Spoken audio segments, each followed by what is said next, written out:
thanks to the supporters of channel member A11 Scorpio 1996. Well, here we go then, boys and girls. I am a Gamecock. More specifically, I am the new manager of Nong Bua Pitchaya FC, aka the Gamecocks.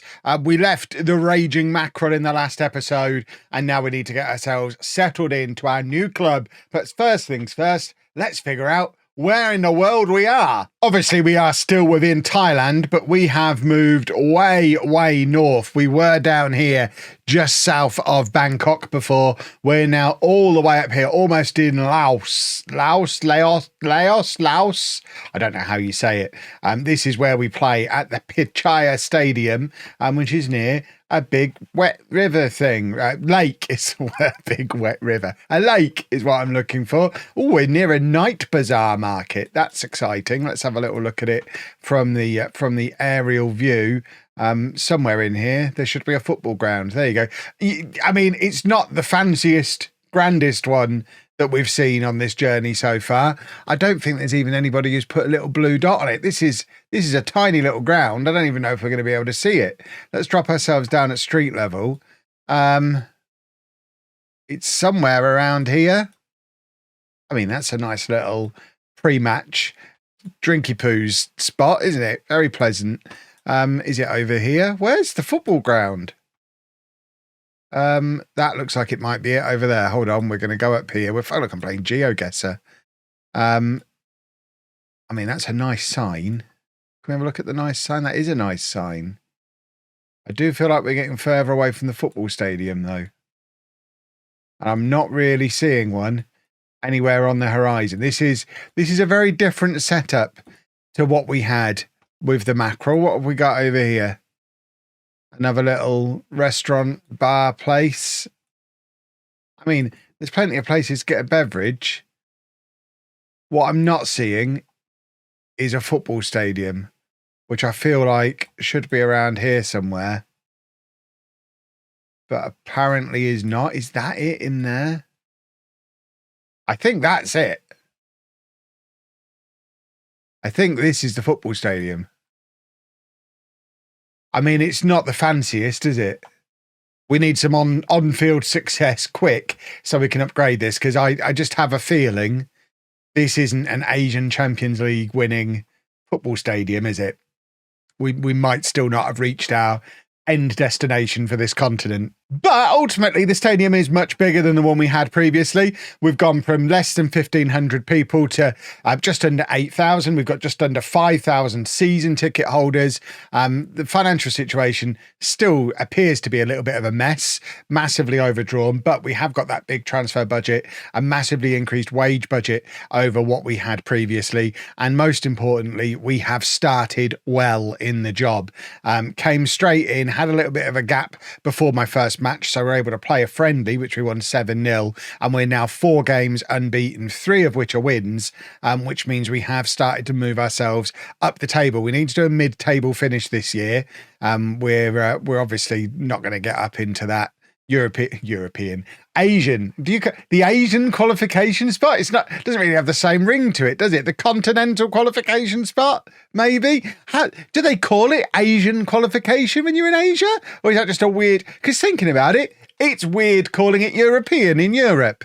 What a strange... Do they call it that in the rest of Europe? Is that just a weird English thing?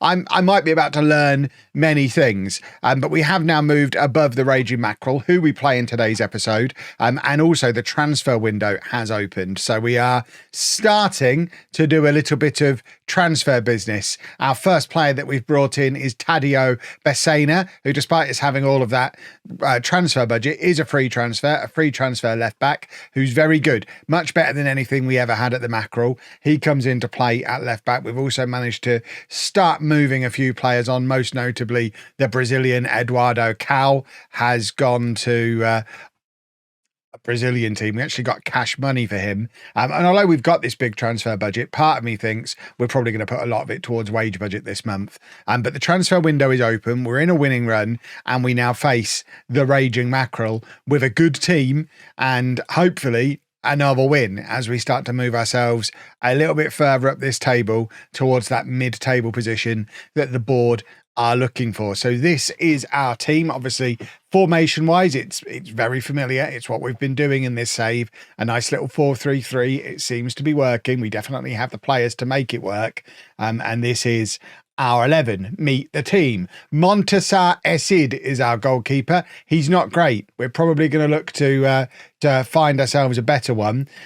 We also have Sung Yoon Soo, who's also not great. I mean, look at the amount of goals this guy concedes. Most importantly with the goalkeepers, they're both foreign. So with us having a limit of 9 foreigners in the squad, it's madness to have both of our goalkeepers as foreigners. So we're going to look to move one of them on and ideally bring in a Thai goalkeeper who's good enough to start, or bin both of them off, bring in a foreigner who's good enough to start and a Thai goalkeeper to be our backup. But for now, we're trying Esid. We might go back to Yunsu. Neither of them are great. Basina is going to be making his debut at left back, having just signed.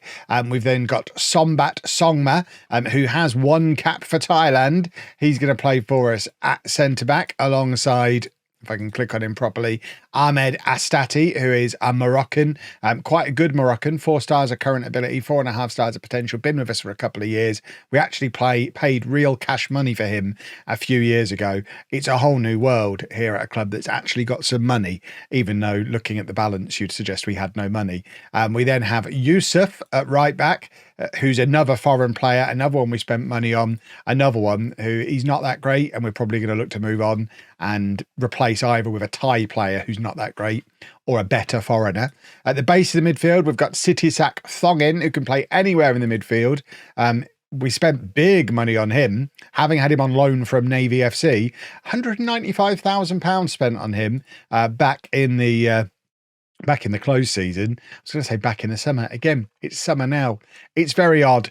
I've been out of England for a long time and I'm still not used to it. Ahead of him, we've then got Faisacha, who is a decent-ish Thai midfield player, who again, look at the amount of money was spent on him. There has been money thrown around at this football club, and he partners Tira Somboon, another Thai midfield player, another one who big money was spent on, and he hasn't really been that impressive. Up front, we've got Supersek Tramley, who's got a little bit of potential, but I mean, he's not all that. We've not really used him since he came in on a free transfer. But our main man up front isn't available for us today. We've then got a Vickery on the right-hand side, who is another one who's been here a few years, previously played for Tractor in Iran. What a great name for a football team. And then on the left, we've got Naruela, who looks really, really good. Another one that money was spent on, but actually looks like a really good player. Wasn't used a lot before I came along. I mean, to be fair, he's not been used a lot from the start since I've been here, but we're slowly starting to work out who our better players is, and he's had a couple of decent performances off the bench and obviously looks half decent as well. So that is the team. Let's get them submitted and hopefully keep up this run of good form that we've been in since I came in. Obviously doing that against the raging mackerel becomes even more important. I have been and scouted a lot of the mackerel boys to work out. I can't believe they've gone and done that. They're playing a flat back 6 with my boys.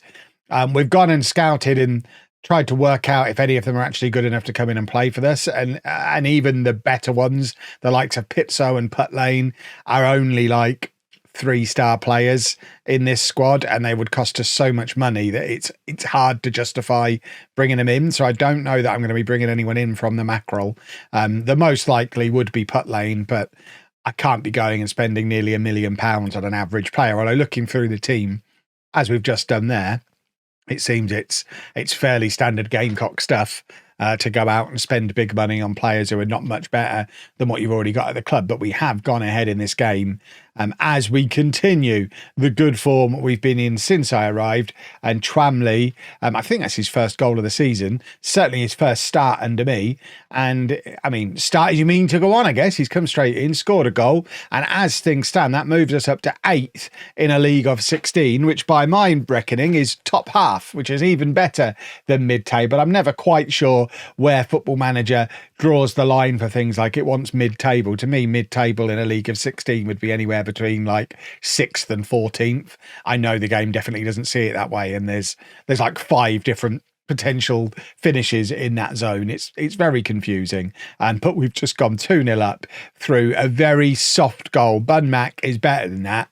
I would be absolutely fuming if I was still managing the Mackerel and we conceded a goal like this, because it's taken a small deflection, but the deflection actually takes it closer to the goalkeeper and it's gone straight down the middle of the goal.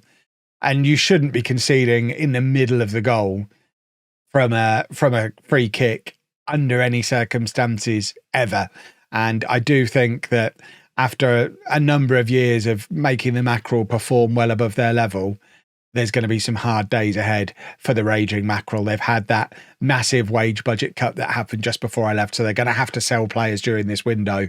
And as we're showing today, the players that they've got, certainly in the arrangement they're out there in today, in this horrible flat back 6 front 2 deal that they're doing, I don't know. I suspect relegation might be in their future, because we're ripping them apart. It's 3-0 after half an hour, and I think this really emphasises just how much of a step up this football club have been. We've not moved to a club in the upper echelons of the league. What we have done is come to a club who I think we can probably qualify for Europe with, and then get noticed by the next team. I think the next move we have after this one will be the team that we win the Asian Champions League with.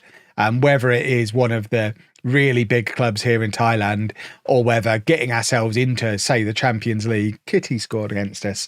Maybe getting the Gamecocks into the Champions League gets us noticed by a Japanese or a Korean club, and we end up going somewhere like that and winning the Champions League that way. But I feel like we're entering maybe not the final stage of our time here in Asia, but we're getting close. We're closer than I feel like we've been at any point so far. That's for sure. We actually feel like we're at a club with a little bit of upward trajectory.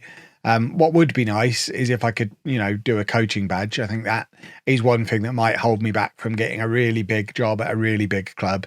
But fingers crossed, if I perform well, we might get one. The fact that we're £1 million overdrawn does make it a little bit more challenging to convince the board to give me a coaching badge. But if we can qualify for Asian Europe, as I might start calling it, then maybe that'll be enough. Tramley's got in behind again. They're good work for him. He's got absolutely nobody supporting him. He's done quite well to hold the ball up. And now, the marking from the Mackerel here is shocking. Igor ends up making the interception, but that back 3 did not know what to do with our front 3 there, and nobody was being properly marked. And Putlane, we know, is a good finisher, but he's forced a save out of our keeper there, and it's 3-1 as we approach half time. And the Mackerel are actually forcing themselves back into the game here.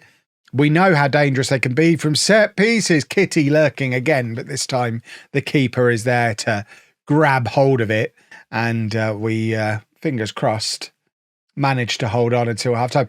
Sayedi, by the way, playing at left wing-back. He's a 6'6" centre-back, and they're playing him at wing-back. That screams new manager doesn't really know what he's doing, as far as I'm concerned. But not my problem anymore. Let them do their thing. We'll certainly enjoy running around him as he plays at left wing-back. Absolutely I was playing him at right-back, and that was weird enough. But left wing back makes no sense at all. But what do I know? I just massively overperformed at that club for a number of years.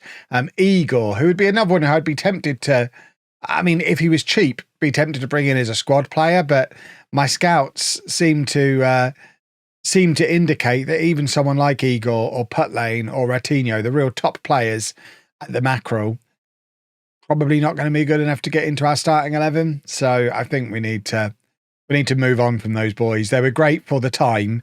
Look at that. They've got no fullbacks. We knew there was no right back there, but that's why we were playing Sayedi there. The fact that they're now playing him at left back shows there's really no fullbacks at all. And our wingers are having a field day. They've been our best 2 players, understandably so, when you see what the Mackerel are doing to try and counter it, i.e. not very much. Right, let's make some substitutions. We've got some tired legs. We'll bring Jit Klang on, who can play anywhere across the back 4. He's he's another one. I'm not going to be against letting him go if we get the right kind of offer for him, although kind of keen to keep hold of as many of the Thai players as possible, because obviously I want to be able to bring in an assortment of my own foreigners. If not this window, then certainly before next season. Because I think based on how we've started, this will be 4 wins in a row, 5 games unbeaten. We've got to be thinking in terms of a top 4 finish next season. We just need the right finishing pieces of the puzzle.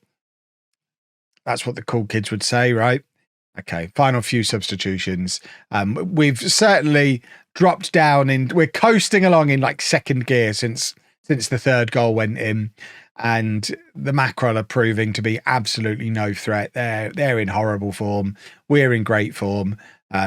Long may our great form continue. I do hope they don't get relegated, because they are going to make £500,000 by being in this league, which goes a long way towards solving the financial problems there. If they can stay up for another year, that's obviously another £500,000, and that clears the overdraft then, and then maybe combine that with the new stadium they were starting to think about while I was there, and they could actually establish themselves at this level. But I suspect in order for that dream to happen, they needed to keep hold of me, and to keep hold of me, they needed to give me a coaching badge, and they needed to not hack at my wage budget and trust me to get the job done. They did none of the above. So unfortunately, whatever happens next for them is self-inflicted. They're 8 points clear of the relegation zone with 10 games to go. So, I mean, if they properly go into free fall, they could go down this year. I'd like to think I did enough to keep them up this year, and they can just go down next year, but £1 million and hopefully a new stadium richer, which leaves them that much stronger to come back up again. But we've been very, very comfortable with our win there. We've now got a 2-week gap before we play again, so I think we need to get another friendly in, because we're all about teaching these boys to play our system. So we'll play against our own under-23s. Why not? And obviously we've got 2 weeks of transfer window to mess around with now. So there might be some more new faces that arrive before the next match. Well, we kept our winning run going all the way through the transfer window, which has just closed. It leaves us at the end of the window in 9th place, hovering right around mid-table where we are supposed to be. It shows just how far out of touch this team were, that we've now won 7 games in a row and still can't break into the top half of the table. Not really acceptable. The Raging Mackerel, 9 points clear of relegation. I think they're going to be safe as well. We have done some transfer business. In fact, probably most notable is the ones that are going to be coming in at the end of the season, because we've done quite a bit in terms of getting players to come in at the end of the season. So he's probably the one miss. The rest of them are good. Pitchaya FC is a left back who looks pretty good. 5 stars of potential, decent current ability as well. We did try and bring Kitty in, who of course we've had 3 years in a row at the Mackerel. He's decided to go somewhere else though, which is very sad.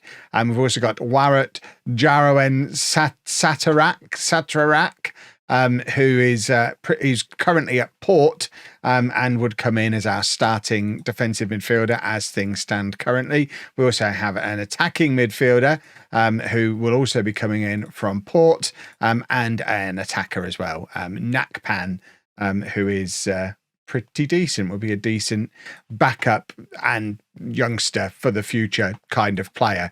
We did bring some players in for now as well. We even spent some money.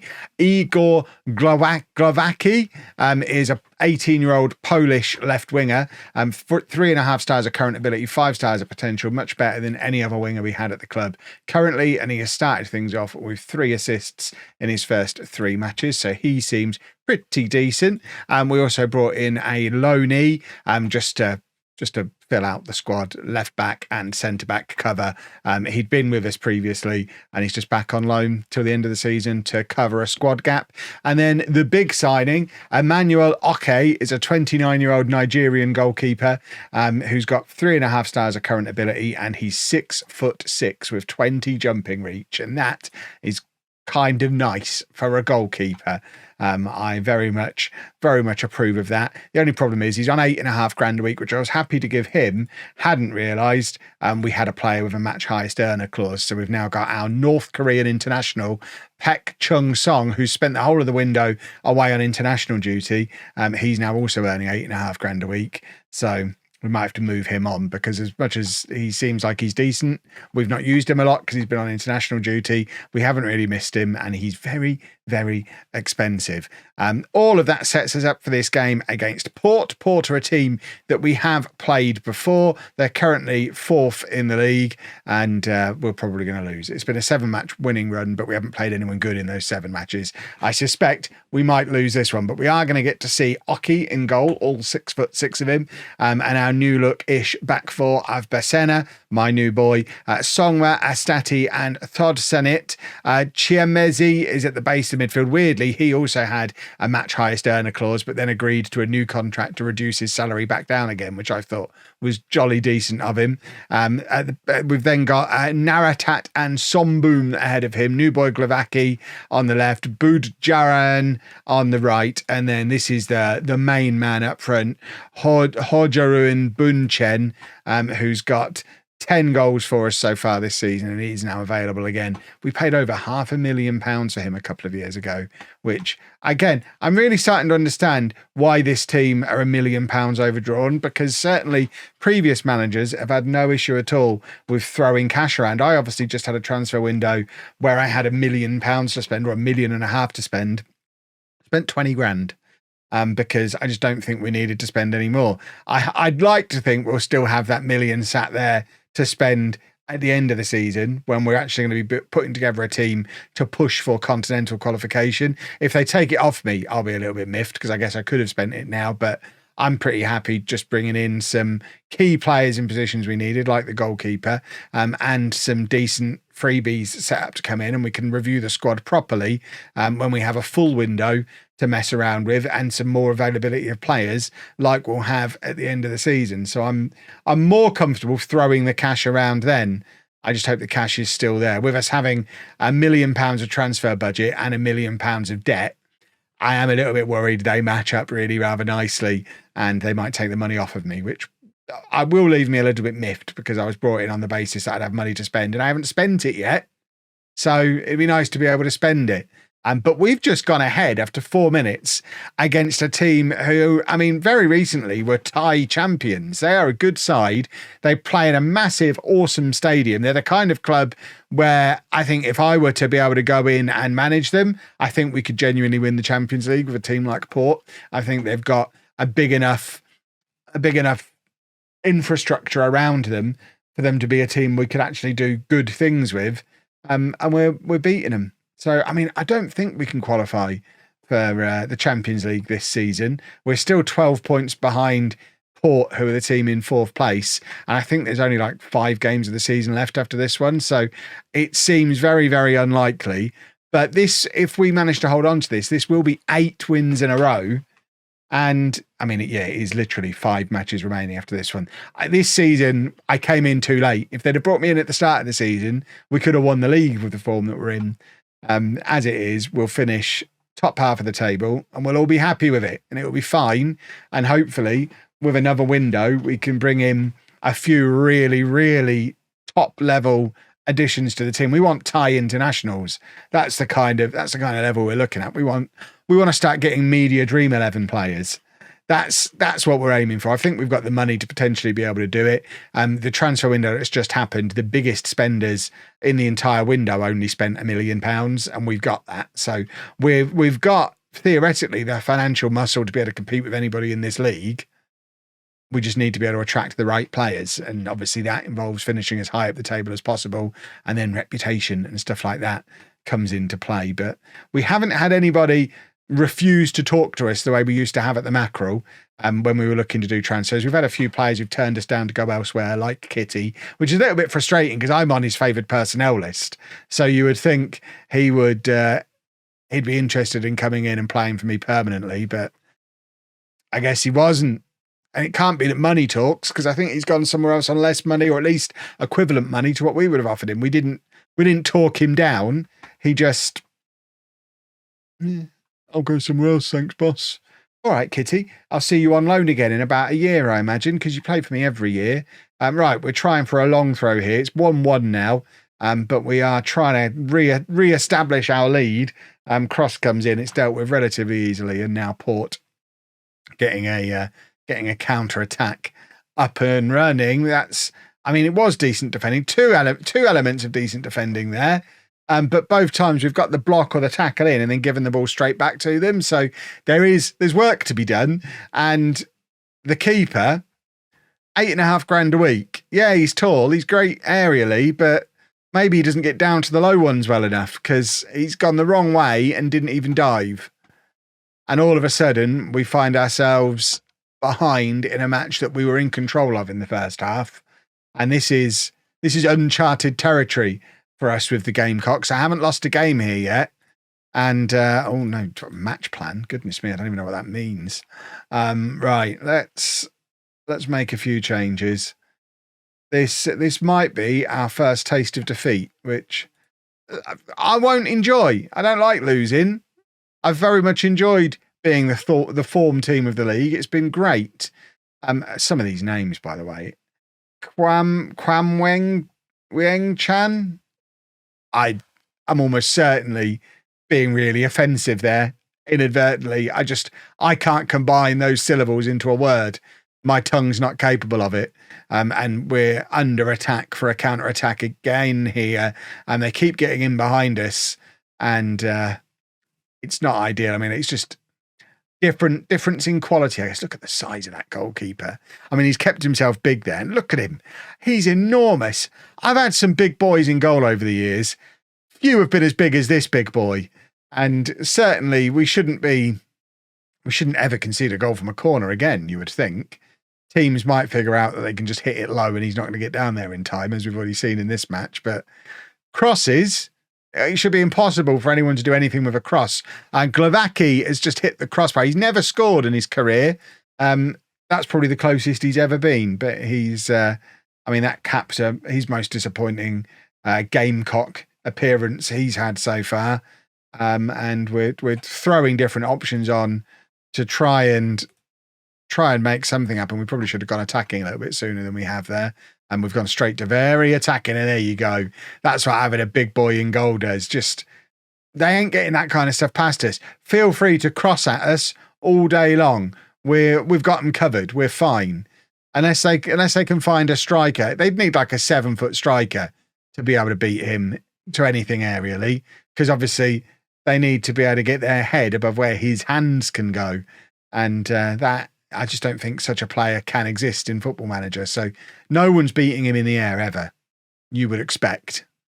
Cue him getting beaten in the air constantly and me getting quite upset about it. But on paper, it shouldn't be possible for it to happen. Are we gonna go and do a goal? I mean, we've gone very attacking, which of course means the keeper goes forward for corners. I kind of want a corner to see him go forward for it, because if he scores as well, he's worth the $8,500 a week then, isn't he? This is a decent run, and Sonboon is there. Has he stayed on side? I mean, it took a deflection on his way through to him, and I think that's probably going to be enough for him to stay on side. It's 2-2. We'll take this. We drop back to our positive mentality, and that will do jolly nicely. I think my plan from here, by the way, boys and girls, I think we're just going to go straight to the next transfer window, because we're going to finish mid-table. Unless anything really weird happens, like, I mean, I don't know what could. We're not going to get relegated. We're not going to get into the continental competitions. So we don't really need to see out the rest of this season. We're quite good. We're going to finish mid-table. So I think tomorrow we just get straight into transfers and we try and spend this £500,000 that we've now got, because we've had to put some into wage budget. Although, to be fair, we could move that back again and really put together a squad that can be competitive for next year. I think that's a reasonable plan. If you've enjoyed that, please make sure you leave a nice big thumbs up on there for me. Subscribe to the channel for daily Football Manager videos. And thank you very much for watching.